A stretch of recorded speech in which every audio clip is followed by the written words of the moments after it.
नमस्कार प्यारे साथियों, स्वागत है आप सभी मित्रों का स्टडी वेव्स के ऑफिशियल प्लेटफॉर्म पर। मैं सुधांशु पटेल आप सभी प्यारे मित्रों का आज के सेशन में स्वागत करता हूं। आशा करते हैं आप सभी लोग स्वस्थ होंगे और अपनी तैयारी बढ़िया तरीके से कंटिन्यू कर रहे होंगे। अगर हम आपसे बातचीत करें तो आज के सेशन में हम लोग डिस्कस करेंगे भारत की भूगर्भिक संरचना के बारे में।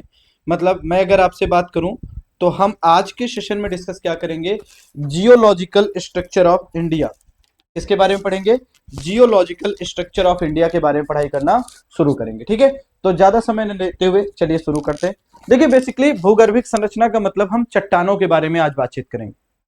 तो जिनके जिनके ऊपर हमारा देश स्थित है, हमारे देश के विभिन्न भागों में कौन कौन से क्रम की चट्टानें पाई जाती हैं, जैसे आर्कियन क्रम की चट्टानें, धारवाड़ क्रम की चट्टानें, जैसे कुड़प्पा क्रम की चट्टानें, विंध्यन क्रम की चट्टानें, गोंडवाना क्रम की चट्टानें, है ना, दक्कन ट्रैप, टर्सरी ट्रैप, है ना, टर्सरी क्रम की चट्टानें या हम क्वाटरनरी क्रम की चट्टानें, इन सब चीजों के बारे में आज के सेशन में डिस्कस करेंगे। लेकिन उसको पढ़ने से पहले हम एक समय काल में यात्रा करना चाहते हैं और समय काल के अकॉर्डिंग हम चीजों को पढ़ेंगे। ये ग्राफ आपको दिख रहा होगा और चलिए हम शुरू करते हैं। देखिए, जो हमारे यहाँ समय काल है उसमें समय की सबसे बड़ी इकाई जो बताई गई है वो क्या है, समय की सबसे बड़ी इकाई के बारे में बातचीत करें तो इसको कहा गया है इरा या कल्प। समय की सबसे बड़ी इकाई को हम इरा या कल्प कहते हैं। और फिर इरा को युग में बांटा गया है, युगों को शक या पीरियड में बांटा गया है। और अगर हम आपसे बातचीत करें तो ये वाला सेगमेंट आपको ध्यान में रखना है। सबसे पहला जो कल्प है उसको एजोइक कल्प कहते हैं। एजोइक कल्प का मतलब आप इसको कह सकते हैं अजैविक कल्प है, अजैविक इरा है, अजैविक इरा है। इसमें क्या है, आप देखोगे इसमें जीवों संभवतः अगर हम आपसे बातचीत करें यहां पर जीव नहीं पाए जाएंगे, मतलब बिल्कुल भी जीवों का नाम नहीं होगा, जीव नाम मात्र के भी नहीं होंगे, जीवों का विकास यहां पर नहीं होगा। और इसको आप प्री कैम्ब्रियन और आर्कियन क्रम में बांटते हैं। ठीक, इसके बाद अगर हम आपसे बातचीत करें पैलियोजोइक इरा के बारे में बातचीत करने जा रहे हैं। पैलियोजोइक इरा को हम प्रथम युग के रूप में, प्रथम इपोक के रूप में देखते हैं। और इसको अगर हम देखें तो हम 5 हिस्सों में, 6 हिस्सों में बांटकर पढ़ते हैं। कितने हिस्सों में? 6 हिस्सों में बांटकर पढ़ते हैं। कौन कौन से? तो कैम्ब्रियन क्रम का अगर हम बातचीत करें, कैम्ब्रियन शक हो जाता है। फिर हम कहें अगला जो हम पढ़ते हैं वो है आर्डोविशियन शक हो जाता है या आर्डोविशियन पीरियड हो जाता है। फिर अगर हम आपसे बातचीत करें डिवोनियन शक हो जाता है या डिवोनियन पीरियड हो जाता है। फिर हम अगर बातचीत करें आपसे सिल्यूरियन शक हो जाता है, सिल्यूरियन पीरियड हो जाता है। और फिर कार्बोनिफेरस या परमियम। यहां पर ध्यान दीजिएगा, सबसे पहले अगर हम आपसे बातचीत करें तो देखोगे सिल्यूरियन जो आपका शक है, सिल्यूरियन जो पीरियड है, इस पीरियड में अगर आप देखोगे तो यहां पर रीढ़ की हड्डी वाले जानवरों का विकास शुरू होगा। और जिसमें अगर मैं आपसे बातचीत करूं तो मोलस्का, प्रवाल और शार्क मछली अस्तित्व में आएंगी। इसके बाद अगर हम आपसे बातचीत करें कार्बोनिफेरस के बारे में बातचीत करते हैं तो कार्बोनिफेरस युग में पेंजिया का विभाजन शुरू हुआ। मतलब अगर मैं आपसे बातचीत करूं तो ध्यान दीजिएगा, हमने आपको स्टार्टिंग के क्लास में बताया था कि पृथ्वी का आकार कैसा है, भूआब है, भूआब जियोइड शेप में है। इस शेप में आपकी पृथ्वी देखने को मिलती, जो क्या है, जो ध्रुवों पर फ्लैट है, ध्रुवों पर चपटी है, ध्रुवों पर क्या है, चपटी है। और विषुवत रेखा पर इक्वेटर पर क्या है, फैली हुई है, मतलब ज्यादा फैली हुई। हमने आपको यह बताया था कि समय के प्रारंभ से जब पृथ्वी का निर्माण हुआ तो पृथ्वी का पूरा वाटर बॉडी एक जगह था, एक जगह पर क्या था, जलमंडल था, पूरा का पूरा जलमंडल एक जगह था। और स्थल मंडल की बातचीत करें तो स्थल मंडल आपका एक जगह था। यह आपका स्थल मंडल होता है और दूसरे को आप क्या कहते हो, जलमंडल कहते हो, जल मंडल। लेकिन फिर आंतरिक शक्तियों की वजह से, पृथ्वी की आंतरिक संरचना में मैंने आपको बताया आंतरिक शक्तियों की वजह से आपके ये जो स्थल मंडल, इसका नाम था पेंजिया। इसका नाम क्या दिया गया, इसका नाम दिया गया पेंजिया। और ये जल मंडल था इसका नाम दिया गया पैंथालाशा। क्या नाम दिया, पैंथालाशा। जल मंडल को पैंथालाशा और जो स्थल मंडल है उसको नाम क्या दिया गया, पेंजिया नाम दिया गया। तो कहते हैं कि आंतरिक शक्तियों के कारण क्या हुआ, स्थल मंडल में विभाजन हुआ और ये 2 हिस्सों में बढ़ गया। तो अगला जो, अगर हम यहीं पर थोड़ा सा छोटा कर दे इस ग्राफ को छोटा करके इस साइड में बनाए तो हमने कहा कि ये आपका ग्राफ नया बनके तैयार हो गया। ये आपकी अर्थ हो गई और ये आपकी क्या हो गई, ये आपकी पेंजिया का विभाजन, ये स्थल मंडल हो गया। ये पहला स्थल मंडल हो गया और ये दूसरा स्थल मंडल हो गया, स्थल मंडल हो गया। और ये चारों तरफ क्या है, इसके चारों तरफ पानी है, पानी है। तो ये जो उत्तरी हिस्सा था इसको कहा गया अंगारा लैंड। क्या कहा गया? अंगारा लैंड, अंगारा लैंड कहा गया। और नीचे वाले हिस्से को क्या कहा गया? नीचे वाले हिस्से को गोंडवाना लैंड कहा गया। क्या कहा गया? गोंडवाना लैंड कहा गया, गोंडवाना लैंड कहा गया। तो अभी समझना, जब हम आपसे बातचीत करते हैं किसके बारे में, जब हम कार्बोनीफेरस की बातचीत करते हैं, कार्बोनीफेरस पीरियड की बात कर रहे हैं, तो कार्बोनीफेरस पीरियड में आप देखोगे पेंजिया का क्या हो गया? पेंजिया का विभाजन शुरू हो जाएगा। और यही विभाजन विभाजन यही है कि पेंजिया क्या है? ये जो स्थल मंडल है ये दो हिस्सों में बट रहा है। स्थल मंडल क्या हो रहा है? स्थल मंडल के दो हिस्से देखने को मिल रहे हैं। ठीक है, अगली बातचीत करें, अगला अगला चलते हैं। फिर इसके बाद अगर आप देखोगे, फिर हम आते हैं मीसोजोइक युग में, और इसमें जुरैसिक की बातचीत करते हैं, जुरैसिक पीरियड की बात करते हैं। और जुरैसिक पीरियड में गोंडवाना लैंड का विभाजन हो, तो समय बीतता है और हम आ जाते हैं कहां पर? जुरैसिक पीरियड में। ये कार्बोनीफेरस की बात है, कार्बोनीफेरस फेरस। और हम अब कहां पर आ रहे हैं? जुरैसिक की। तो जुरैसिक में क्या हो रहा है जरा देखिएगा, एक ग्राफ से इसको भी दिखा रहे हैं। जुरैसिक की बातचीत करें, ये अर्थ हो गई, ये आपकी इक्वेटर हो गया। तो आपका नीचे वाला हिस्सा था गोंडवाना लैंड, और गोंडवाना लैंड के भी हिस्से हो गए। और ये अगर आप देखोगे तो ये आपका किसमें बटा? ये आप देखोगे तो कुछ इस तरीके से बटना शुरू हो गया। या इसको अगर हटा लो तो एक सेगमेंट कर दो, तो ये हो गया दक्षिण अफ्रीका, ये हो गया अफ्रीका, और ये ऑस्ट्रेलिया और जो प्रायद्वीपीय भारत है वो वाला जमीन का टुकड़ा। और उत्तर वाले हिस्से में यूरोप, उत्तरी अमेरिका निकल कर आ गया, एशिया का अधिकांश हिस्सा निकल के आया, यूरेशिया टाइप का।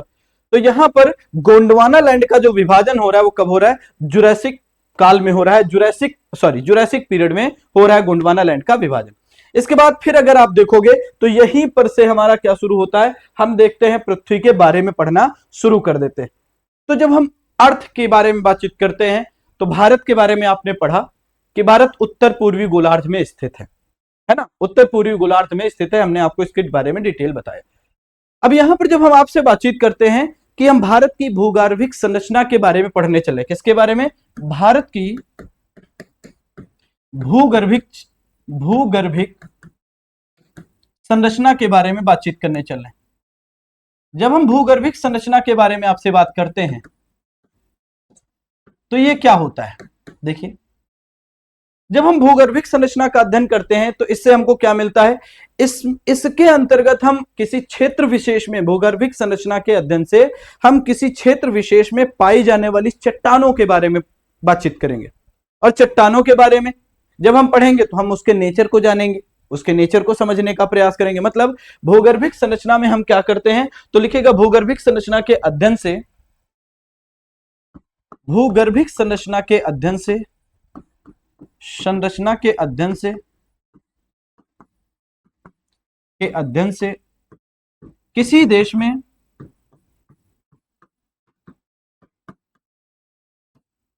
पाई जाने वाली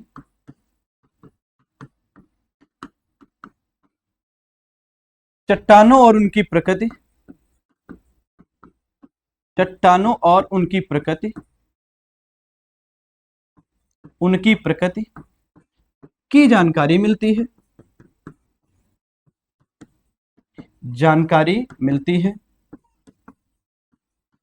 जानकारी मिलती है। ठीक है, तो भूगर्भिक संरचना के अध्ययन से हमको क्या मिलेगा? किसी देश में पाए जाने वाले चट्टान और उसके नेचर के बारे में हमको इंफॉर्मेशन यहां पर मिलेगी। ठीक है, जैसे अगर मैं आपसे बातचीत करूं, जैसे तलछट के जमाव से जो चट्टानें निर्मित होंगी वो परतदार प्रकार की होंगी। जैसे तलछट है, तलछट के जमाव से जो निर्मित भूमि होगी वहां पर क्या होगा? वहां पर परतदार चट्टानें पाई जाएंगी, और परतदार चट्टानें कैसी होंगी? बहुत उपजाऊ होंगी। जैसे अगर मैं आपसे थोड़ा सा एग्जाम्पल की बातचीत करूं, एग्जाम्पल के बारे में बातचीत करूं, जैसे जैसे तलछट के जमाव से, जमाव से परतदार चट्टानें, परतदार चट्टानें, और इससे क्या होंगी? परतदार चट्टानें अत्यधिक उपजाऊ होती हैं, अत्यधिक उपजाऊ होती हैं, सबको पता है। लेकिन वहीं दूसरी बातचीत करें, प्राचीन रवेदार चट्टानें, इसके विपरीत, अभी हम चट्टानों के बारे में बस इंट्रो दे रहे हैं, इसके विपरीत अगर हम आपसे बातचीत करें, इसके विपरीत प्राचीन रवेदार चट्टानें, रवेदार चट्टानें क्या होंगी? अनुपजाऊ होंगी, वो फर्टाइल नहीं होंगी। मतलब अगर हम आपसे बातचीत करें तो ये चट्टानें कैसी होती हैं? अनुपजाऊ होती हैं। तो परतदार चट्टानें उपजाऊ होंगी, और वहीं अगर हम आपसे बातचीत करें रवेदार चट्टानें कैसी होंगी, तो रवेदार चट्टानों के बारे में कहें अनुपजाऊ होंगी, मतलब उर्वर नहीं होंगी। वहीं अगर हम आपसे बातचीत करें तो जो रवेदार चट्टानें होती हैं उनके मध्य में अगर आप देखोगे धात्विक खनिज जैसे लोहा है, सोना है, मैग्नीज। यानी कि अगर रवेदार चट्टानों की बातचीत करें तो इन चट्टानों में क्या होगा? इन चट्टानों में सोना, लोहा, मैग्नीज के भंडार मिलेंगे, के भंडार पाए जाएंगे। यहां पर इनके भंडार मिलेंगे। देखो अनुपजाऊ है लेकिन यहां पर सोना, लोहा और मैग्नीज के भंडार देखने को मिलेंगे। तो यहां पर ये चीज देखना, या तो उपजाऊ होंगी तो भाई जमीन से तुम सोना निकाल लोगे, या तो अगर अनुपजाऊ होंगी, रवेदार चट्टानें होंगी तो अनुपजाऊ होंगी। और इन चट्टानों में क्या मिलेगा? अनुपजाऊ चट्टानों में अगर आप देखोगे सोना, लोहा और मैग्नीज जैसी जो बहुमूल्य धातुएं होती हैं ये आपको प्राप्त होंगी। क्लियर? अगर हम आपसे बातचीत करें, जैसे आप देखोगे सागरों के नीचे निक्षेपित परतदार चट्टानों में, जैसे सागर है, आज के समय में सागर हो गया, तो आपने अभी मैंने पीछे की क्लास में बताया कि हमेशा से सागर एक जगह नहीं था। जब आप देखोगे कार्बोनीफेरस काल में आपका क्या हुआ? आपका स्थल मंडल बटा, तो ये बीच में क्या बन के निकला? टेथिस सागर बन गया। क्या बन गया? टेथिस सागर बन गया। तो एक टेथिस सागर हो गया। अब यहां से अगर ये वाले सेगमेंट से मतलब अंगारा लैंड से जो नदियां वगैरह निकलेंगे तो इनसे क्या होगा? इनसे धूल कण वगैरह, गाद वगैरह आएगी, निक्षेपण होगा, तो टेथिस सागर में जमाव होगा।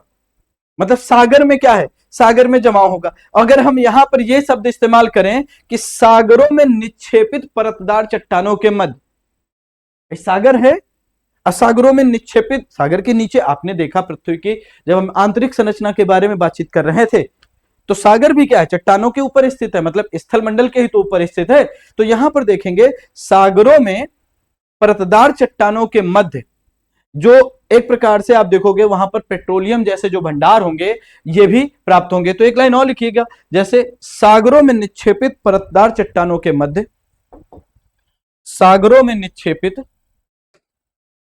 सागरों में निक्षेपित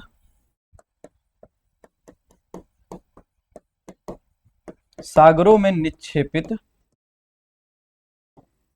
निक्षेपित परतदार चट्टानों के मध्य, परतदार चट्टानों के मध्य, चट्टानों के मध्य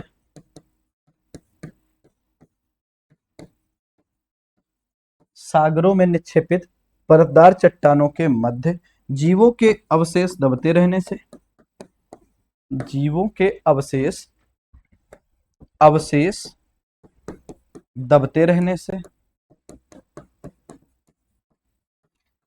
से पेट्रोलियम के भंडार मिलने की संभावना होती है। इसकी पेट्रोलियम के भंडार मिलने की संभावना होती है, मिलने की संभावना होती है। जैसे एग्जाम्पल की बात करें, जैसे आप देखते हो खंभात की खाड़ी या बॉम्बे हाई। जैसे अगली बातचीत करें, जैसे खंभात की खाड़ी या फिर क्या कहिए बॉम्बे हाई। तो यहां पर देखो मैंने कहा कि सब कुछ जैसा आज आप देखते हो वैसा हमेशा से नहीं था। इसमें समय के साथ क्या हुआ है? समय के साथ इसके स्ट्रक्चर में चेंजमेंट देखने को मिला है। और वो क्यों? तो पृथ्वी की आंतरिक जो गतिविधियां होती हैं, अंतर्जात बल होते हैं, उसकी वजह से क्या हुआ? हमारे ये पूरे के पूरे ऊपर स्ट्रक्चर जो है स्थल मंडल है उसमें चेंजमेंट आता रहता है।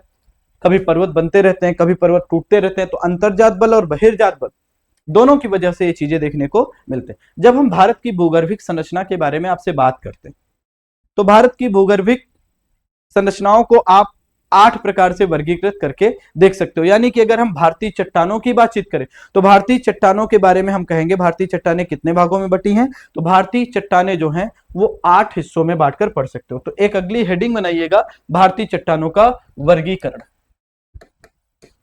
भारतीय चट्टानों का वर्गीकरण। भारतीय चट्टानों का वर्गीकरण। अब वर्गीकरण हमने अभी कहा कितने हिस्सों में बांटकर हम पढ़ेंगे, 8 हिस्सों में हमको बांटकर पढ़ना है। तो सबसे पहला हम पढ़ेंगे जिसको आप कहोगे आर्कियन क्रम की चट्टानें। आर्कियन क्रम की चट्टानें।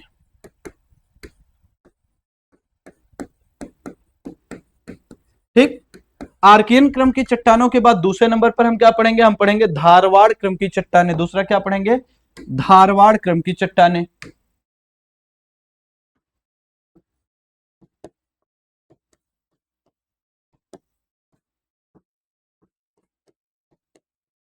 धारवाड़ क्रम की चट्टानों के बाद तीसरे नंबर की बातचीत करें, तीसरा हम पढ़ेंगे कुडप्पा क्रम की चट्टानें। कौन सा पढ़ेंगे, कुडप्पा क्रम की चट्टानें।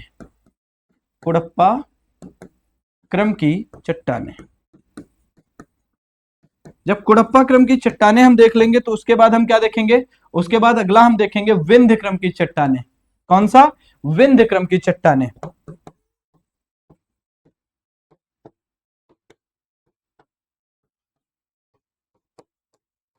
विंध्य क्रम की चट्टानें जब हम देख लेंगे तो इसके बाद हम देखेंगे अगला गोंडवाना क्रम की चट्टानें। अगला हम क्या देखेंगे, गोंडवाना क्रम की चट्टानें। और जब हम गोंडवाना क्रम की चट्टानें देख लेंगे तो हम अगला सेगमेंट पढ़ेंगे दक्कन ट्रैप। अगला क्या पढ़ेंगे, तो हम अगला पढ़ेंगे Deccan trap. Deccan trap, Deccan trap. फिर अगर हम अगली बातचीत करें तो हम अगला पढ़ेंगे, अगला जो हम पढ़ेंगे वो क्या पढ़ेंगे, टर्सरी क्रम की चट्टानें। कौन सा, तो हम कहेंगे टर्सरी, टर्सेरी क्रम की चट्टानें। और सबसे लास्ट में हम क्या पढ़ेंगे, सबसे लास्ट में हम पढ़ेंगे क्वाटरनरी क्रम की चट्टानें। क्या पढ़ेंगे, तो सबसे लास्ट में हमारा होता है क्वाटरनरी, क्वाटरनरी क्रम की चट्टानें। तो हमको ये इस चैप्टर में पढ़ना है। हमारा जो भारत है इन्हीं चट्टानों के ऊपर स्थित है। भारत के अलग अलग भूभाग पर इस क्रम की चट्टानें पाई जाती, अलग अलग भूभाग पर इन चट्टानें पाई जाती है और इन चट्टानों में अलग अलग धातुएं, अलग अलग अयस्क मिलने की पॉसिबिलिटी होती। सबसे पुरानी चट्टान जो होती है आर्कियन क्रम की चट्टानें होती है। जैसे तप्त ज्वालामुखी विस्फोट हुआ, ज्वालामुखी से क्या निकला, लावा निकला। यही लावा जब ठंडा हो जाता है तो आर्कियन क्रम की चट्टानें बन जाती है। फिर आर्कियन क्रम की चट्टानों में क्या होता है, निक्षेपण होता है, अपर्दन होता है। और उसकी वजह से क्या बनती है, उसकी वजह से निर्मित होती है धारवाड़ क्रम की चट्टानें। ये परतदार नहीं होंगी लेकिन ये परतदार होंगी। ये अजैविक है, ये भी अजैविक है। अजैविक इसलिए क्योंकि संभवतः जब धारवाड़ क्रम की चट्टानों का निर्माण हो रहा था उस समय तक जीवों का विकास ही नहीं हुआ, या अगर ये भी पॉसिबिलिटी है कि जीवों का विकास अगर हो गया रहा होगा तो इतना समय हो गया धारवाड़ क्रम की चट्टानों को बने हुए कि जीवावशेष क्या है, वो सब खत्म हो गए, नष्ट हो गए। इसी तरीके से कुडप्पा क्रम की चट्टानें, विंध्य क्रम की चट्टानें, आपको पता है इन्हीं चट्टानों से आपके घर बनते हैं। जैसे सांची का स्तूप है, जैसे अगर हम आपसे बातचीत करें लाल किला है, ये सब जो चीजें हैं, ये सब इमारतें हैं विंध्य क्रम की चट्टानों से निर्मित। गोंडवाना लैंड, भारत का अधिकांश कोयला जो है वो गोंडवाना क्षेत्र में पाया जाता है। 98% कोयला जो है वो गोंडवाना लैंड के अंतर्गत आएगा, गोंडवाना क्रम के, गोंडवाना क्षेत्र के अंतर्गत आएगा। दक्कन ट्रैप, दक्कन ट्रैप के बारे में बातचीत करें, जब क्या हुआ, जब अगर हम आपसे बातचीत करें ज्वालामुखी प्रस्फुटन हुआ तो ज्वालामुखी प्रस्फुटन के परिणाम स्वरूप जो लावा ठंडा हुआ उसके निक्षेपण के बाद क्या हुआ, उसके अपर्दन के बाद क्या हुआ, काली मिट्टी का निर्माण हुआ। ये काली मिट्टी वाला क्षेत्र हो जाता है, यहां पर कपास खूब बड़ी मात्रा में उत्पादित किया जाता है।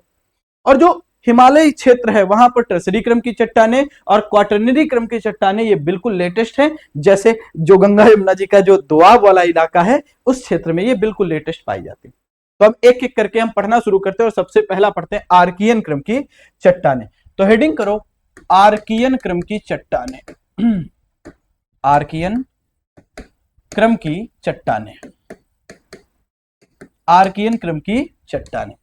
देखें आर्कियन क्रम की चट्टानों के बारे में थोड़ी सी बातचीत करी जाए। सबसे पहले अगर हम आपसे बातचीत करें इसका निर्माण कैसे हुआ, इनका निर्माण कैसे हुआ, तप्त लावा के ठंडा होने से। निर्माण कैसे हुआ, मैग्मा के ठंडा होने से, मैग्मा के ठंडा होने से।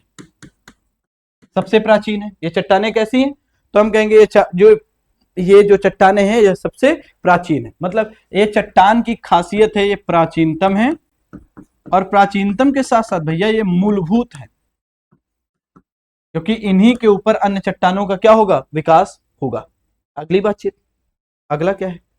अगर मैं आपसे कहूं, आप देखोगे अत्यधिक रूपांतरण के कारण समय बीत जाने की वजह से इनका मौलिक रूप नष्ट हो गया है और वर्तमान समय में यह नीस के रूप में पाई जाती है। किसके रूप में पाई जाती है? तो हम कहेंगे भैया ये नीस के रूप में पाई जाती है। या अगर मैं आपसे बातचीत करूं, अगला पॉइंट लिखिएगा, हम कहेंगे इसमें जीवाश्म नहीं पाए जाते हैं। इसमें जीवाश्म नहीं पाए जाते हैं, नहीं पाए जाते हैं, जीवाश्म नहीं पाए जाते हैं, ध्यान दीजिएगा। ठीक, अगली अगर हम आपसे बातचीत करें, चलिए यही पेन चलें, अगली बातचीत करें तो आप देखोगे अत्यधिक रूपांतरण के कारण इनका मौलिक रूप क्या हो गया? अत्यधिक रूपांतरण के कारण, रूपांतरण के कारण इनका मौलिक रूप नष्ट हो चुका है। इनका मौलिक रूप क्या हो गया? मौलिक रूप नष्ट हो गया है।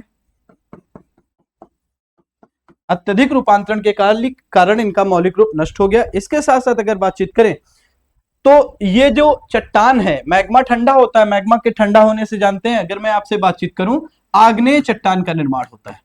इसका आग्नेय शैल या आग्नेय चट्टान का निर्माण होता है। और ये आग्नेय चट्टानों के भी मूलभूत लक्षण, आगे मैं एक क्लासिफिकेशन कर दूंगा, आग्नेय चट्टानें, रूपांतरित चट्टानें, कायांतरित चट्टानों के नाम से।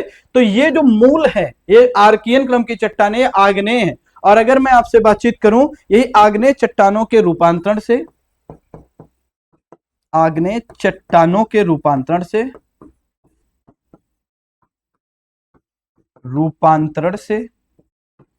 नीश का निर्माण होता है। किसका? नीश का। यह भी क्वेश्चन पूछा जाता है, नीश का निर्माण मतलब आग्नेय शैल का रूपांतरित रूप क्या है? नीश। जैसे बुंदेलखंड का नीश, ये अंडरलाइन हो गया। जैसे की बातचीत करें, जैसे क्या कहेंगे? बुंदेलखंड नीश। जैसे बुंदेलखंड नीश, ये सबसे पुराना क्या है? सबसे पुरानी चट्टान के रूप में देखा जाता है। बुंदेलखंड नीश सबसे पुराने रूपांतरण चट्टान के रूप में देखा जाता है। ठीक है, तो आर्कियन क्रम की चट्टानें मिलेंगी कहां? इससे बातचीत होती है, आर्कियन क्रम की चट्टानें कहां मिलेंगी? तो आर्कियन क्रम की चट्टानों के बारे में बातचीत करें तो सबसे पहला ध्यान दीजिएगा, आर्कियन क्रम की चट्टानें, ये मैं पिंक कलर से देखो ये मार्क कर रहा हूं, ये देखो ये सारा जो सेगमेंट है, ये वाला, ये देखो ये वाला जो सेगमेंट है, ये सब क्या है? ये आर्कियन क्रम की चट्टानें। और आर्कियन क्रम की चट्टानें कहां कहां पर है देख लो, तो कर्नाटक में है कर्नाटक में, ये वाला हिस्सा कर्नाटक है ना। कर्नाटक के साथ साथ और कहां है? तमिलनाडु में। ये वाला सेगमेंट देखो, ये तमिलनाडु है, तमिलनाडु में है कि नहीं? ऊपर की बातचीत करें और देखो, इसके साथ साथ अगर बातचीत करें तो आप देखो ये मध्य प्रदेश वाला इलाका, ये आपका गुजरात, ये मध्य प्रदेश, ये छत्तीसगढ़ वाला इलाका, ये देखो मध्य प्रदेश छत्तीसगढ़ वाला इलाका, ये देखो ये भी है, तो है, तो ये मध्य प्रदेश छत्तीसगढ़ वाला इलाका, ये देखो यहां तक ये भी फैला हुआ है। ठीक है, तो हम यहां पर क्या कहेंगे? अगर मैं यहां पर एक लाइन में आपको बताऊं तो ये कहां कहां पर चट्टानें पाई जाती हैं? तो कर्नाटक में, तमिलनाडु में, और ये आंध्र प्रदेश वाला इलाका, आंध्र प्रदेश वाला इलाका, ये आपका मध्य प्रदेश वाला इलाका, ये मध्य प्रदेश वाला इलाका। मध्य प्रदेश के साथ साथ उड़ीसा, झारखंड, राजस्थान, उड़ीसा में भी पाई जाती है, झारखंड में भी पाई जाती है, और राजस्थान, ये देखो उड़ीसा वाला इलाका देख लो, ये वाला सेगमेंट उड़ीसा, उड़ीसा में भी पाई जाती हैं। झारखंड, अब चूंकि क्या है, बिहार से काटकर झारखंड बना है, तो यहां पर देखोगे ये वाला जो सेगमेंट है, ये देखो ये वाला जिसको मैं पिंक से मार्क किया हूं, ये वाला झारखंड, झारखंड, उड़ीसा, झारखंड, और मध्य प्रदेश, आंध्र प्रदेश, उड़ीसा, कर्नाटक, तमिलनाडु। और इसके साथ साथ अगर मैं आपसे बातचीत करूं तो राजस्थान के दक्षिण पूर्वी भाग में पाई जाती है। राजस्थान, ये देखो ये वाला सेगमेंट राजस्थान होगा ना, ये वाला, तो दक्षिण पूर्वी हिस्सा कौन सा है? ये वाला देख लो, है नहीं है? बोलो भाई, है कि नहीं है? ये वाला देखो पिंक से, तो राजस्थान का दक्षिण पूर्वी हिस्सा पाया जा रहा है। तो अगर एक लाइन में लिखना पड़े तो हम यहीं पर लिख लेंगे, यह चट्टानें, यह चट्टानें कहां कहां मिल रही? यह चट्टाने कर्नाटक तमिलनाडु, कर्नाटक तमिलनाडु, आंध्र प्रदेश,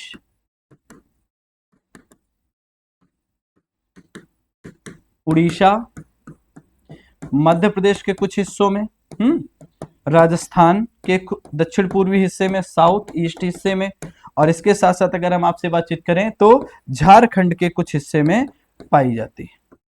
झारखंड के कुछ हिस्सों में क्या होती, ये पाई जाती। लोकेशन देखा मैप से, ये मैप की लोकेशन रही है, देख लो फिर से एक बार देख लो, जिसको स्क्रीनशॉट चाहिए लगा लो। ये क्या है, ये आपकी सिंपल सी भाषा में आर्कियन क्रम की चट्टाने हैं। कैसी हैं, आर्कियन क्रम की चट्टाने हैं, ठीक है। चले आगे, अगला जो हमको पढ़ना है आर्कियन क्रम की चट्टानों के बाद कौन सा है, दूसरे की बातचीत करें तो दूसरा है धारवाड़ क्रम की चट्टाने। तो अगली हेडिंग करो धारवाड़ क्रम की चट्टाने, धारवाड़ क्रम की चट्टाने।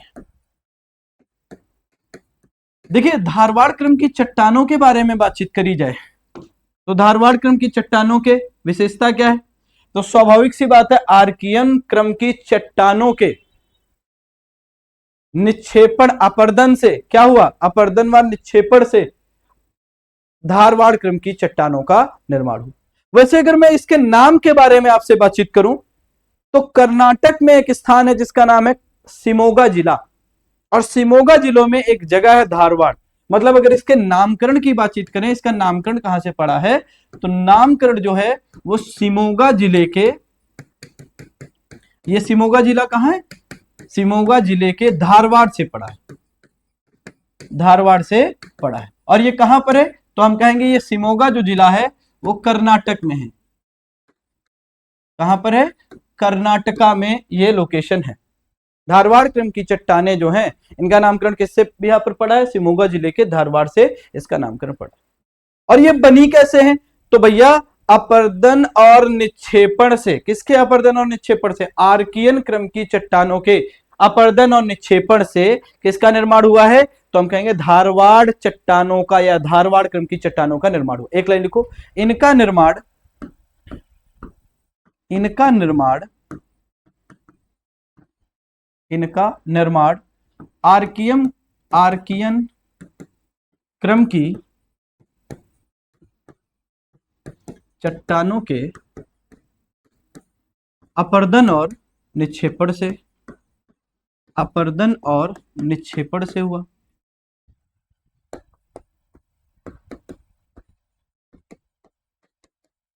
अपर्दन और निक्षेपण से हुआ। इसमें भी जीवाश्म नहीं पाए जाते हैं, इन चट्टानों में भी, इसमें भी जीवाश्म नहीं पाए जाते हैं। अब जीवाश्म क्यों नहीं पाए जाते हैं, जीवाश्म का मैंने कारण बताया, नहीं पाए जाते हैं क्योंकि यह बहुत पुरानी है, या तो यह बहुत पुरानी है, या तो फिर क्या है, या तो फिर समय, इनको बने हुए इतना समय हो गया कि जीवाश्म के अवशेष भी क्या हुए, खत्म हो। अगला, ये परतदार है, परतदार चट्टाने। कैसी चट्टाने हैं, परतदार चट्टाने। क्यों, क्योंकि भैया टूटेगा, अपर्दन होगा, अपर्दन से निक्षेपण होगा तो कहीं अन्य जमा होगा तो परत बनेंगी, परत दर परत क्या होगा, ये चट्टाने देखोगे तो परतदार चट्टाने होंगी, ठीक है। जैसे अगर हम आपसे बातचीत करें तो अरावली पर्वत का जो निर्माण हुआ वो इसी क्रम की चट्टानों से हुआ। जैसे अरावली पर्वत का निर्माण, अरावली पर्वत, और आपको पता है ये विश्व का सबसे प्राचीनतम मोड़दार पर्वतों में से एक है। कैसे, विश्व के प्राचीनतम मोड़दार पर्वत में से एक है, मोड़दार, फोल्डेड माउंटेन, मोड़दार पर्वत में से एक है, या में से है। विश्व के प्राचीनतम मोड़दार पर्वतों में से एक है अरावली पर्वत। और इसके बारे में थोड़ी सी बातचीत करें तो ये जो धारवाड़ क्रम की चट्टाने हैं इनका विस्तार अगर देखोगे तो उत्तरी कर्नाटक से कावेरी घाटी के मध्य, यानी कि इनका विस्तार उत्तरी कर्नाटक से कावेरी घाटी तक, कावेरी घाटी तक। इसके साथ साथ अगर हम आपसे बातचीत करें और कहां पाया जाएगा तो हम कहेंगे बेलारी शिमोगा में पाया जाएगा, बेलारी, शिमोगा जिलों में इसका विस्तार देखने को मिलेगा।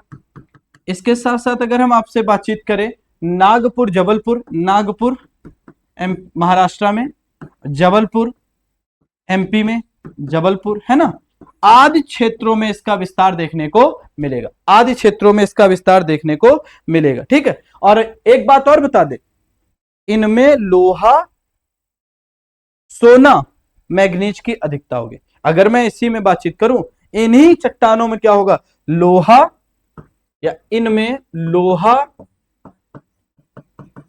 मैग्नीज और इसके साथ साथ सोना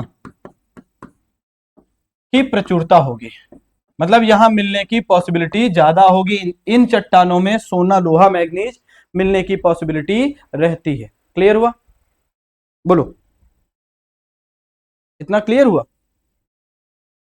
आगे बातचीत करें अगले के बारे में। जब हम आपसे बातचीत करें, अगला है कुड़प्पा क्रम की चट्टानें।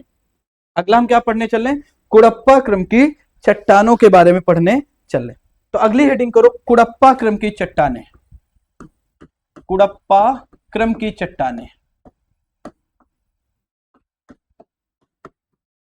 और कुड़प्पा क्रम की चट्टानों के बारे में बातचीत करें तो ये क्या है, देखिए कुड़प्पा क्रम की चट्टानों के बारे में जब मैं आपसे बात करता हूं तो मैं कहूंगा भैया धारवाड़ क्रम की चट्टानों के अपरदन से इनका निर्माण हुआ। कैसे निर्माण हुआ है, धारवाड़ क्रम की चट्टानों के, क्रम की चट्टानों से या चट्टानों के अपरदन, अपरदन और निक्षेपण से, और निक्षेपण से इनका क्या हुआ, निर्माण हुआ है। ठीक, तो धारवाड़ क्रम, फिर धारवाड़ क्रम की चट्टानें फिर टूटी और ये वाली चट्टानें बन गई। ठीक है, ये भी कैसी होंगी, तो परतदार चट्टानें होंगी, परतदार चट्टान होगी। स्पष्ट है? अगले पॉइंट के बारे में बातचीत करें भैया, इनका जो नामकरण है वो आंध्र प्रदेश के कुड़प्पा जिले पर पड़ा है। इनका नामकरण कैसे हुआ है, तो नामकरण के बारे में बातचीत करें तो आंध्र प्रदेश के कुड़प्पा जिले से, कुड़प्पा जिले से इनका नाम पड़ा है और ये आंध्र प्रदेश में पाई भी जाती है। इसके साथ साथ अगर मैं आपसे बातचीत करूं, इनमें देखोगे यह जो होती हैं बलुआ पत्थर, बलुआ पत्थर,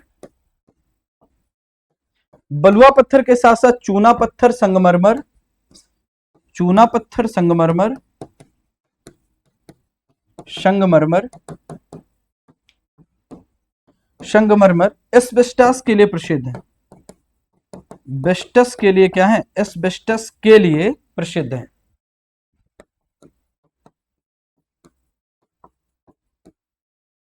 बलुआ पत्थर इनमें पाया जाएगा, चूना पत्थर पाया जाएगा, संगमरमर पाया जाएगा और इसी के लिए क्या होंगी, फेमस होंगी। और इनके विस्तार की बातचीत करें, ये कहां पर, तो आंध्र प्रदेश में, आंध्र प्रदेश के साथ साथ राजस्थान में भी इनका विस्तार पाया जाता है। आंध्र प्रदेश के साथ साथ राजस्थान में इनका विस्तार पाया जाता है। ठीक है, अगली चट्टान के बारे में पढ़े, विंध्यन क्रम की चट्टानें,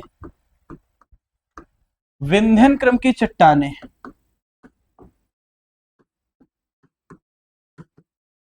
विंध्यन क्रम की चट्टानें। अब विंध्यन क्रम की चट्टानों के बारे में थोड़ी सी बातचीत करें। इनका जो निर्माण है कुड़प्पा चट्टान के बाद हुआ। इनका निर्माण कैसे हो रहा है, तो हम कहेंगे इनका निर्माण कुड़प्पा चट्टान के बाद हो रहा है, कुड़प्पा चट्टान के बाद या कुड़प्पा चट्टानों के बाद हुआ।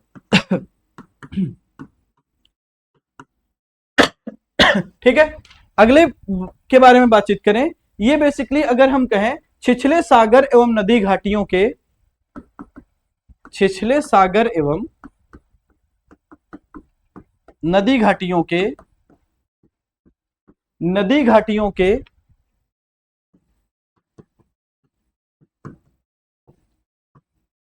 तलछट के निक्षेपण के कारण,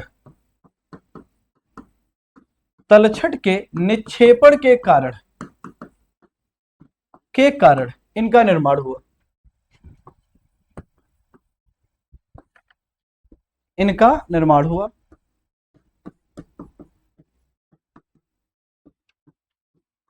इनका निर्माण हुआ। ठीक, इसके साथ साथ बातचीत करें, इसमें देखोगे सूक्ष्म जीव भी पाए जाएंगे और सूक्ष्म जीव के साथ साथ देखोगे यहां पर जीवाश्म भी पाए जाएंगे। सूक्ष्म जीव के साथ साथ जीवाश्म के प्रमाण मिलेंगे, सूक्ष्म जीवों के भी प्रमाण मिलेंगे और उसके साथ साथ जीवाश्मों के भी प्रमाण मिलेंगे। और बातचीत करें अगला क्या है, आप देखोगे जैसे अगर मैं बातचीत करूं मालवा का पठार, मालवा का पठार, इसके साथ साथ जैसे मैं आपसे बातचीत करूं सोन घाटी में सेमरी श्रेणी, सेमरी श्रेणी कहां पर, सोन घाटी में, ये कहां पर है, सोन घाटी में, ठीक है। और इसके साथ साथ जैसे मैं बातचीत करूं बुंदेलखंड, बुंदेलखंड, इन चट्टानों से क्या है, इन चट्टानों से निर्मित है, ठीक है। और अगर बातचीत करें इन चट्टानों का जो प्रयोग है वो भवन निर्माण में किया जाता है, मतलब विंध्यन क्रम की चट्टानों का प्रयोग, चट्टानों का प्रयोग भवन निर्माण में किया जाता है, इसमें भवन निर्माण में किया जाता है। जैसे आप देखोगे सांची का स्तूप इसी से बना है, सांची का स्तूप जो मध्य प्रदेश में है, ठीक। इसके साथ साथ अगर मैं आपसे बातचीत करूं लाल किले का निर्माण भी इसी से हुआ है, लाल किले का निर्माण इसी से हुआ है। ये जो है ये इनका प्रयोग किसमें होता है, भवन निर्माण के उद्देश्य से किया जाता है। इसके साथ साथ अगर मैं जामा मस्जिद की बातचीत करूं तो जामा मस्जिद भी इसी से बनी है, विंध्यन क्रम की चट्टान से ही जामा मस्जिद का भी निर्माण हुआ है। मतलब इनका जो प्रयोग है वो किसमें किया जाता है, भवन निर्माण में किया जाता है, ठीक है। और अगर मैं आपसे बातचीत करूं एक और बहुत इंपॉर्टेंट पॉइंट, ये विंध्यन क्रम की जो चट्टाने हैं यहीं पर हीरे की खदानें पाई जाएंगी, हीरा मिलने की पॉसिबिलिटी यहां अधिक होगी। जैसे पन्ना, पन्ना की खदान कहां है, एमपी में, और उसके साथ साथ गोलकुंडा, तो आप देखोगे यहां पर क्या होगा, तो पन्ना और गोलकुंडा, ये देखोगे तो यहां पर क्या होगा, हीरे की खदान होगी, हीरे की खदानें पाई जाएंगी, हीरे की खदान यहीं पर इन्हीं चट्टानों में, विंध्यन क्रम की चट्टानों में पन्ना और पन्ना के साथ साथ किसका, गोंडवाना, गोलकुंडा, गोलकुंडा की खदानें इसी क्रम की चट्टानों में स्थित है, ठीक है। अब विंध्यन के बाद अगर हम अगली बातचीत करें तो अगला हम पढ़ने जा रहे हैं गोंडवाना क्रम की चट्टानें। अगली हेडिंग करो गोंडवाना क्रम की चट्टानें। देखिए गोंडवाना क्रम की चट्टानों के बारे में बातचीत करें तो गोंडवाना क्रम की चट्टानें क्या है, जरा देखिए। देखिए सबसे पहले आपसे बातचीत करूं, ये जो नाम है, ये नामकरण जो है वो गोंड से पड़ा है और ये मध्य प्रदेश वाले क्षेत्र में है। गोंड के नाम से गोंडवाना क्रम की चट्टानों का नाम पड़ा और ये कहां, मध्य प्रदेश में गोंड जो है वो स्थान पाया जाता है। अब यहीं पर थोड़ी सी बातचीत करें, इन चट्टानों में जो गोंडवाना क्रम की चट्टानें होंगी उसमें देखोगे भारत का 98% से अधिक कोयला यहीं पर होगा, 98% से अधिक कोयला गोंडवाना क्रम की चट्टानों में मिलेगा। मतलब अगर पहला पॉइंट कहें तो भारत का 98% कोयला, भारत का 98% कोयला इसी चट्टान में पाया जाता है, इसी चट्टान में पाया जाता है, इसी चट्टान में पाया जाता है, ठीक। और अगली मैं आपसे बातचीत करूं, इनका निर्माण कम हुआ, इनका निर्माण की बातचीत करें, इस क्रम की चट्टानों का जो निर्माण है वो कार्बोनीफेरस से जुरैसिक के बीच में हुआ, कार्बोनीफेरस युग से जुरैसिक, जुरैसिक के मध्य हुआ, कार्बोनीफेरस से लेकर जुरैसिक के मध्य क्या हुआ, इन चट्टानों का निर्माण हुआ, ठीक है। और अगर हम आपसे बातचीत करूं तो कार्बोनीफेरस युग में प्रायद्वीपीय भारत के कई हिस्सों में दरारें पड़ गई, कार्बोनीफेरस युग में प्रायद्वीपीय भारत के कई हिस्सों में दरारें पड़ गई और उन दरारों में जब क्या हुआ, जीव वनस्पति या जीवास मतलब कि जीव जंतु वनस्पति दब गए तो उनके दबने के परिणाम स्वरूप क्या हुआ, इस कोयले का निर्माण हुआ। और यहीं पर अगर मैं आपसे बातचीत करूं तो आप देखोगे यह मुख्यतः चट्टानें कहां पर हैं, तो मध्य प्रदेश में है, छत्तीसगढ़ में है, इसके साथ साथ अगर मैं बातचीत करूं पश्चिम बंगाल में है, इसके साथ साथ झारखंड में है, इसके साथ साथ उड़ीसा में है। अब देखो जहां पर भी आदि आदि राज्यों में क्या है, गोंडवाना क्रम की चट्टानें क्या है, विस्तृत है। समझना बात को। निर्माण कैसे हुआ, तो क्या हुआ भैया, कार्बोनिफेरस टाइम पीरियड में क्या हुआ कि भैया प्रायद्वीपीय भारत के कई क्षेत्रों में दरारें पड़ गई, और उन्हीं दरारों में जब क्या हुआ, पेड़ पौधे वनस्पतियां जीव जंतु क्या हुए, दब गए। तो उसके परिणाम स्वरूप समय के बीतने के साथ उस पर क्या हुआ, पृथ्वी ताप और दाब की प्रक्रिया के द्वारा उस पर एक प्रकार से कोयले का निर्माण हो गया। अगली बातचीत करते हैं, अगला है दक्कन ट्रैप। दक्कन ट्रैप, ये दक्कन ट्रैप क्या है? देखिए, दक्कन ट्रैप के बारे में जब मैं आपसे बात करता हूं तो बहुत ही सिंपल से भाषा में बताने का प्रयास करने जा रहा हूं। देखिए, मेसोजोइक युग के अंतिम काल में, कब, तो मैंने एक टाइम लिखा, मेसोजोइक युग के अंतिम काल में, अंतिम समय में प्रायद्वीपीय भारत में ज्वालामुखी प्रस्फुटन हुआ। ज्वालामुखी प्रस्फुटन हुआ, बहुत अच्छी बात है। अब ज्वालामुखी प्रस्फुटन हो गया तो ज्वालामुखी से लावा बाहर निकला। समय के साथ लावा क्या होगा, ठंडा हो जाएगा, ठंडा होगा कि नहीं। और इसी लावा के ठंडा मतलब ज्वालामुखी उद्गार हुआ, और इसी उद्गार से क्या हुआ, दक्कन ट्रैप का निर्माण हुआ। दक्कन ट्रैप का निर्माण हुआ। अब यहीं पर ध्यान से समझिएगा, यही जो ये जो चट्टान थी, इसी में अपर्दन निक्षेपण हुआ, और अपर्दन और निक्षेपण के परिणाम स्वरूप काली मिट्टी बन गई। कौन सी मिट्टी बनी, काली मिट्टी। और काली मिट्टी के बारे में आप सबको पता है, क्या पता है आपको, कि भैया ये कपास उत्पादन के लिए फेमस है। और ये कहां कहां पाई जाती हैं, तो सबसे ज्यादा मात्रा में महाराष्ट्र में, गुजरात में, मध्य प्रदेश में। इसके साथ साथ अगर मैं आपसे बातचीत करूं तो आप कह सकते हो कि सर तमिलनाडु में, और कहां पर, आंध्र प्रदेश में भी ये चट्टानें क्या है, तमिलनाडु और आंध्र प्रदेश में भी ये दक्कन ट्रैप पाया जाता है। और ये जो ज्वालामुखी उद्गार हुआ, इसमें बेसाल्ट एवं डोलोराइट चट्टानों की अधिकता थी। मतलब अगर इसमें किस चीज की अधिकता थी, तो बेसाल्टिक और डोलोराइट चट्टानों की क्या थे, डोलोराइट चट्टानों की अधिकता थी। और यही बाद में क्या हुआ, इसी के विखंडन से, इसी के अपर्दन से हमारे यहाँ काली मिट्टी का निर्माण हुआ। ठीक, दक्कन ट्रैप के बाद हम अगला क्या पढ़ेंगे, अगला जो है हम उसको बोलते हैं टर्सरी क्रम की चट्टानें। टर्सरी क्रम की चट्टानें, टर्शियरी क्रम की चट्टानें। देखिए, टर्सरी क्रम की चट्टानों के बारे में जब हम आपसे बात करते हैं तो आप देखिएगा, बेसिकली इनका निर्माण जो है इयोसीन युग से प्लायोसीन युग के मध्य हुआ। इयोसीन युग से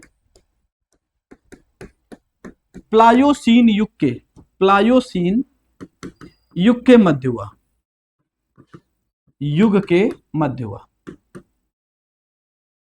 इयोसीन युग से प्लायोसीन युग के मध्य हुआ। किसका निर्माण हो रहा है, तो हम कहेंगे भैया टर्सरी क्रम की चट्टानों का निर्माण। अब देखो हुआ क्या, जब मैं आपसे बात करता हूं, देखो क्या हुआ, ये जो टर्सरी क्रम की चट्टानें हैं, इसी क्रम में अगर हम कहें तो हिमालय पर्वत श्रृंखला का भी निर्माण हो रहा है। हिमालय पर्वत श्रृंखला का भी क्या हो रहा है, निर्माण हो रहा है इसी काल में। ये जो समय चल रहा है, इसी काल में हिमालय पर्वत श्रृंखला का निर्माण हो रहा है। और इसके परिणाम स्वरूप अगर हम आपसे बातचीत करूं तो हम आपको बताएंगे भैया, महान हिमालय, लघु हिमालय और शिवालिक हिमालय का क्या हो रहा है, निर्माण हो रहा है। अब यहीं पर ध्यान समझना, देखिए जो हमारा प्रायद्वीपीय भारत जब है उत्तर की तरफ चला तो यूरेशियन प्लेट से टकराया, और यूरेशियन प्लेट से टकराने से पहले टेथिस सागर था। मतलब ध्यान समझना, अब इस ग्राफ के बारे में अगर मैं आपसे स्टार्टिंग से बात करूं, पहला ये वाला सेगमेंट, ऑस्ट्रेलिया इससे अलग हो गया और प्रायद्वीपीय भारत इससे अलग हो गया।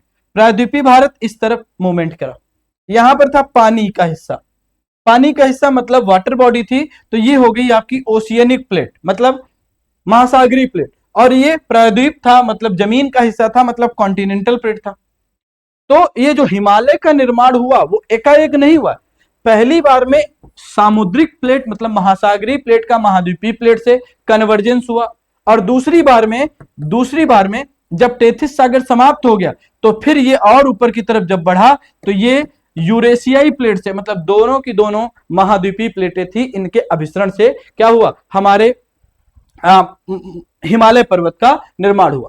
और हिमालय पर्वत में अगर मैं आपसे बातचीत करूं तो आप कौन सी चट्टान पाई जाएंगी, तो हम कहूंगा टर्सरी क्रम की चट्टानें हिमालय में पाई जाएंगी। समझे, टर्सरी क्रम की चट्टानें हिमालय में पाई जाएंगी। ठीक है, और अगला और सबसे लास्ट, और अगला क्या है, तो अगला है भैया क्वाटरनरी क्रम की चट्टानें।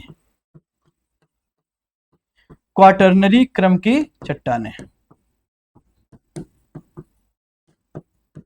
ये बेसिकली अगर मैं आपसे कहूं तो गंगा एवं सिंधु नदियों के मध्य इन चट्टानों का, ये चट्टानें पाई जाती है कहां पर, गंगा एवं सिंधु नदियों के मध्य क्या है, ये चट्टानें पाई जाती हैं। इसके साथ साथ बातचीत करें तो इनका जो निर्माण हुआ है वो प्लीस्टोसीन एवं होलोसीन काल में हुआ। प्लीस्टोसीन एवं होलोसीन काल में, होलोसीन काल में निर्मित।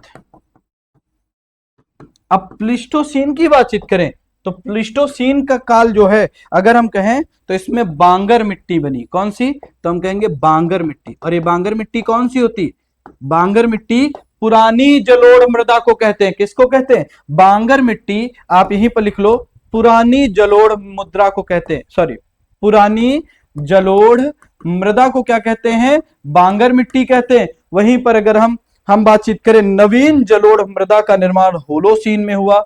होलोसीन काल में किसका निर्माण हुआ, नवीन जलोढ़ मृदा का निर्माण हुआ। और इसको आप किस नाम से जानते हैं, तो आप इसको जानते हो सिंपल सा खादर के नाम से जानते हो। किसके नाम से, खादर के नाम से जानते हो। तो समस्त भारत के क्षेत्रफल की बातचीत करें तो अगर मैं इसको रफ कर दूं, जरा देखो इसको मैं अगर साफ कर दूं, तो ये रही विभिन्न क्रम की चट्टानें जो भारत के अलग अलग हिस्सों में पाई जाती हैं। जरा देख लेते हैं, एक बार देख लीजिएगा पूरा। तो मैंने कहा सबसे पहला आर्कियन क्रम की चट्टानें हैं। आर्कियन क्रम की चट्टानें कर्नाटक, तमिलनाडु, ठीक है, आंध्र प्रदेश वाले सेगमेंट में, महाराष्ट्र वाले, मध्य प्रदेश वाले सेगमेंट पर फैली। ठीक, तो पहला हो गया। दूसरे की बातचीत करें, दूसरा आर्कियन क्रम के बाद हमने कहा धारवाड़ क्रम की चट्टानें। और धारवाड़ क्रम का अगर बातचीत करें तो कर्नाटक वाले रीजन में ये धारवाड़ क्रम की चट्टानें जो हैं, ये देखो मैं ये अंडरलाइन किया हूं, ये कर्नाटक पूरा ब्लैक से, ये देखो कर्नाटक वाला इलाका ये है धारवाड़ क्रम, और कुड़प्पा क्रम की चट्टानें यहां पर पाई जा रही है। ये देखो ये धारवाड़ क्रम वाला इलाका है और कुड़प्पा क्रम का जो इलाका है वो यहां पर पाया जा रहा है। देख लो, दिख रहा है। अब ये कहां पर है, तो ये देखो कर्नाटक हो गया और कुछ हिस्सा गोवा का हो गया, इधर आंध्र प्रदेश का हो गया, ये आपका गुजरात वाला इलाका हो गया, राजस्थान वाला इलाका हो गया, और इधर आएंगे ये देखो आपका मध्य प्रदेश वाला इलाका हो गया कि नहीं, और इधर चले जाएंगे तो उड़ीसा वाला इलाका हो गया। कुड़प्पा के बाद अगर हम आपसे बातचीत करें तो धारवाड़ और कुड़प्पा, उसके बाद हमने बातचीत करी विंध्यन के बारे में। विंध्यन क्रम की चट्टानें कहां पर है, तो उत्तर प्रदेश का विंध्याचल वाला मंदिर आप लोग जाते हो ना, जैसे आज नवरात्र का पहला दिन है, आप सभी को नवरात्र की हार्दिक शुभकामनाएं, है ना। तो आप सब लोग विंध्याचल मिर्जापुर जाते हो ना, तो ये वाला सेगमेंट देखो, ये वाला जो है, ये देखो ये जो बड़ी बड़ी लाइन का गैप है, ये देखो ये वाला हिस्सा, ये सब क्या है, ये छोटा छोटा हिस्सा, ये देखो ये जितना अभी पिंक से मैंने किया हो, ये क्या है, ये आपका क्या है, तो मैं इसको कहूंगा विंध्यन क्रम की चट्टानें है, विंध्यन क्रम के चट्टानें। ठीक, फिर अगर मैं आपसे बातचीत करूं अगला क्या है, अगले के बारे में जब मैं आपसे कहूं, क्वाटरनरी क्रम की चट्टानें सबसे लास्ट में हमने पढ़ी।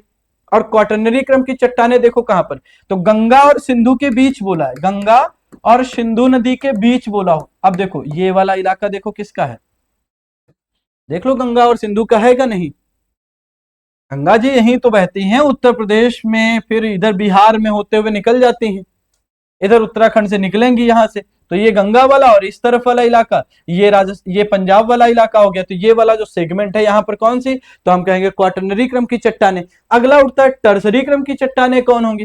टर्सरी क्रम की चट्टाने अगर मैं आपसे कहूं तो अब देखो मैंने कहा कि क्या हुआ भाई, हिमालय की निर्माण के समय, तो यहां पर देखो जरा, ये आपका टर्सरी क्रम की चट्टाने हॉरिजॉन्टल लाइंस बना रही है। देखो जरा कहां पर हॉरिजॉन्टल लाइन, ये वाला सेगमेंट देखो, ये वाला देखो, ये वाला पूरा सेगमेंट देखो, ठीक है। इसके साथ साथ यहां पर चले आओ, ये वाला पूरा सेगमेंट देख लो, ये वाला सेगमेंट देखो, ये देखो टर्सरी क्रम की चट्टाने हो गई।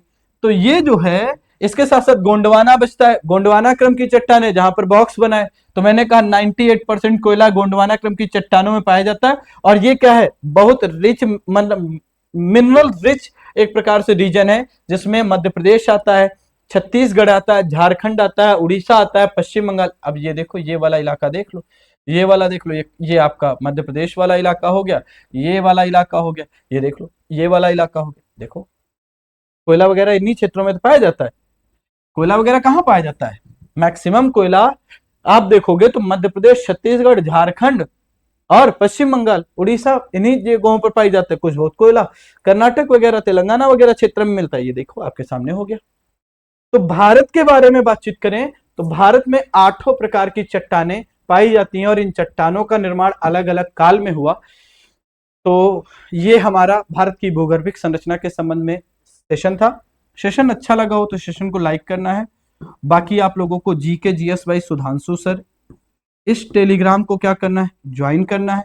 इस टेलीग्राम पर क्या मिलेगा आपको, इस टेलीग्राम पर इस वीडियो की लिंक मिल जाएगी, पीडीएफ मिल जाएगी, बाकी डिटेल इंफॉर्मेशन मिल जाएगी। तो आज का सेशन यहीं तक है। धन्यवाद, थैंक यू, नमस्कार सबको।